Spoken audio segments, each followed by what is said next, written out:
அழகே அழகு இன்னியோட எபிசோடில் வந்துட்டு மதியோட மாமியார் வந்துட்டு போயிட்டு மலர்கிட்ட கேட்குறாங்க, இனிமேவாச்சும் அவள் கொட்டம் அடங்குமா, அவள் திமிரு அடங்குமா அப்படின்னு கேட்குறாங்க. ஆனால் மலர் வந்து சொல்கிறாங்க, அவள் திமிரெலாம் எங்கே காட்டுறா, அவள் நார்மலாக தான் இருக்கா, அது அவளோட கேரக்டர், அவள் நார்மலாக அவளுக்கு எது சரி எது தப்புன்னு படுதோ பேசுகிறா, இதில் என்ன இருக்குது அப்படின்னு பேசுகிறாங்க.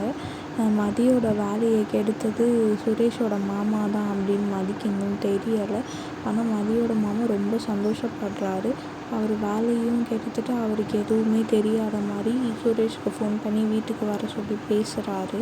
சுரேஷும் வீட்டுக்கு போகிறாரு. வீட்டுக்கு போனதும் வந்துட்டு அவள் வேலையும் போயிடுச்சு, இனிமேல் வந்து பொம்பளைங்க நமக்கு கீழே தான் இருக்கணும், நம்ம மனைவிங்கெல்லாம் நம்ம சொல்கிறது தான் கேட்கணும் அப்படின்னு சொல்லி ரொம்ப தப்பான அட்வைஸ்லாம் பண்ணுறாரு.